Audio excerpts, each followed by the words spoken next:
টানা 2 বছর ধরে এসএসসি পরীক্ষায় অংশগ্রহণ করে কৃতকার্য হয়নি চট্টগ্রামের নারায়ণহাট বালিকা উচ্চ বিদ্যালয়ের কোনো শিক্ষার্থী। গেল 2 বছরে প্রতিষ্ঠানটি থেকে এসএসসি পরীক্ষায় অংশগ্রহণ করেছিল 5 জন। সবশেষ চলতি বছর পরীক্ষায় অংশগ্রহণ করে অকৃতকার্য হয়েছে 3 শিক্ষার্থী।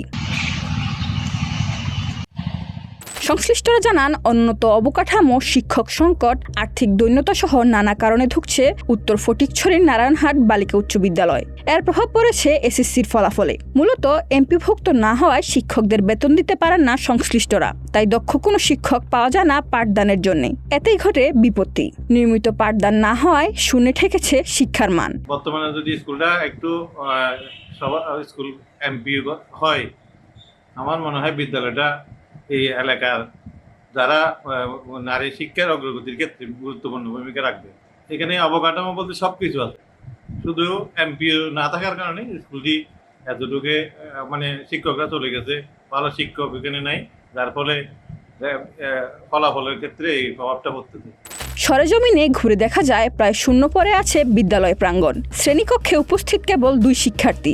কাগজে কলমে 8 শিক্ষক থাকলেও বিদ্যালয়ে উপস্থিত মাত্র 2 জন। নেই কোনো কর্মচারীও, এমনকি কোনো বিশুদ্ধ পানির ব্যবস্থাও নেই বিদ্যালয়টিতে। শিক্ষকের অভাব, আর এখানে টিউবওয়েল নাই, মানে ঠিক মতন ক্লাসও হয় না। স্যার একজন আছে আমাদের, মানে বাংলা স্যার একটাই আছে, গণিত স্যার নাই, তারপরে ইংলিশ স্যার নাই, অঙ্ক স্যার নাই।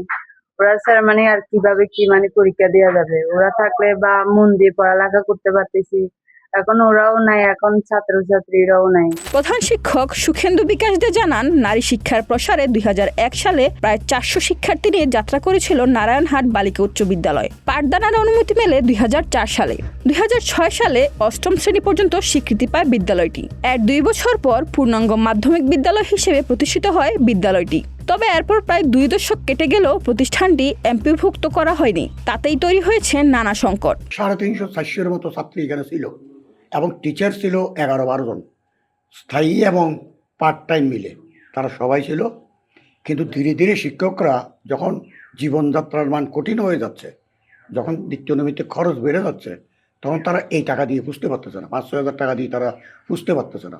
তারা এবার ওই অন্য জায়গায় চাকরি করে, মাঝে মধ্যে প্রয়োজন আবার কেন আসে, মতো আসে না, রীতিমতো এখানে আসে না তারা। কিন্তু ইদানিং করোনার পর স্কুলটা মহামারীর আকারে হ্রাস পেতে শুরু করে। বিদ্যালয়টির নানা সংকটের কথা স্বীকার করেছেন উপজেলা মাধ্যমিক শিক্ষা কর্মকর্তা ডক্টর মোহাম্মদ সেলিম রেজাও। দীর্ঘদিন যাবৎ এই প্রতিষ্ঠানটি পাঠদান অনুমতি স্বীকৃত পাওয়ার পরেও এমপিওভুক্ত হয়নি। এমপিওভুক্তি না হওয়ার কারণে এই প্রতিষ্ঠানটি টিকিয়ে রাখাটাই সবচেয়ে কঠিন হয়ে গিয়েছে। এখানে আমরা কোয়ালিটি সম্পন্ন শিক্ষক নিয়োগ আগে দিতে দেখেছি, তারা ছিলেন, তারা অধিকাংশই এখন এই প্রতিষ্ঠানে নাই।